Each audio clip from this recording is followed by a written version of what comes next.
पूर्व भारतीय उड़ीसा राज्य का पुरी क्षेत्र, जिसे पुरुषोत्तमपुरी, शंख क्षेत्र, श्री क्षेत्र के नाम से भी जाना जाता है, भगवान श्री जगन्नाथ जी की मुख्य लीला भूमि है।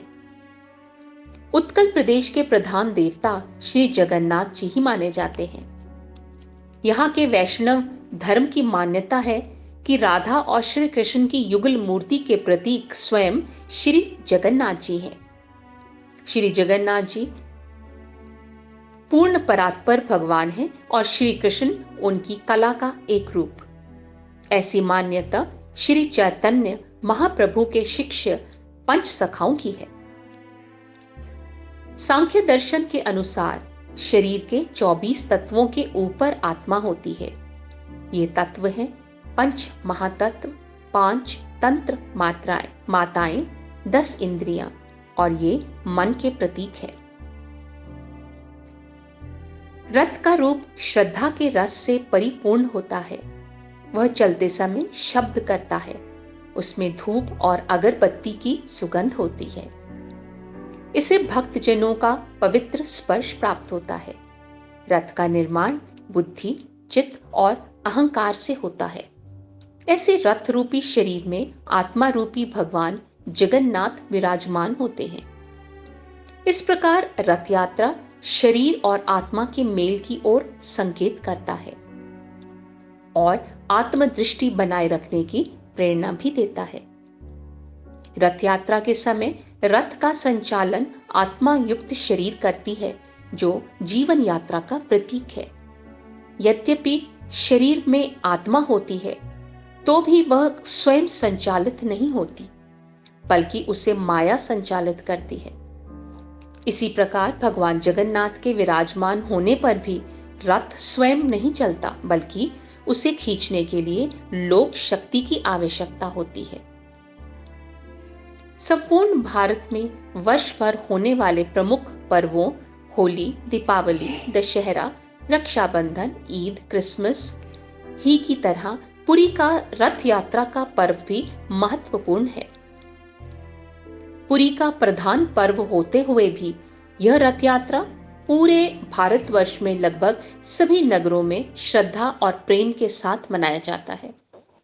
जो लोग पुरी की रथ यात्रा में सम्मिलित नहीं हो पाते, वे अपने नगर की रथ यात्रा में अवश्य शामिल होते हैं। रथ यात्रा के इस महोत्सव में जो सांस्कृतिक और पौराणिक दृश्य उपस्थित होता है, उसे प्रायः सभी देशवासी भाईचारे और एकता की नजर से देखते हैं। यह रथ यात्रा पुरी का प्रधान पर्व है। इसमें भाग लेने के लिए, इसके दर्शन लाभ के लिए हजारों लाखों की संख्या में बाल, वृद्ध, युवा, नारी देश के दूर दूर कोनों से आते हैं।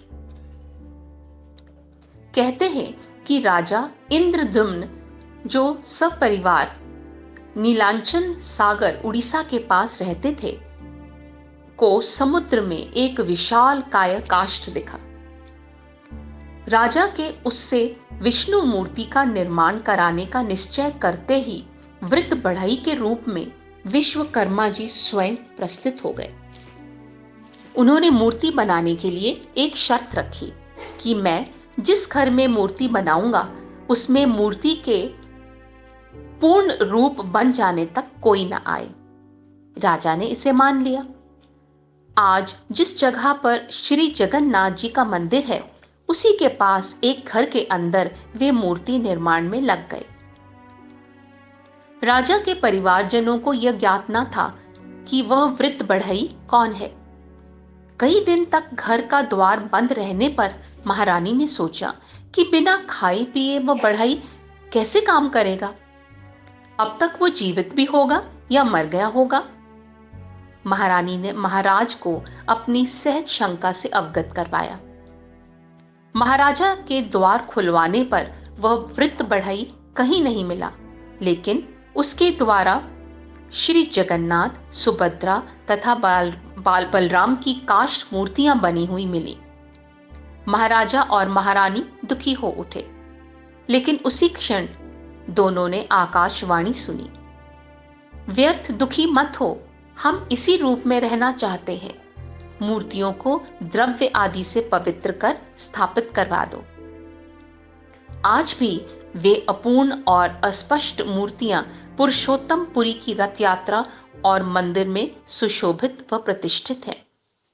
रथ यात्रा माता सुभद्रा के द्वारका भ्रमण की इच्छा पूर्ण करने के उद्देश्य से श्री कृष्ण व बलराम ने अलग रथों में बैठकर करवाई थी। माता सुभद्रा की नगर भ्रमण की स्मृति में यह रथ यात्रा पूरी पुरी में हर वर्ष होती है।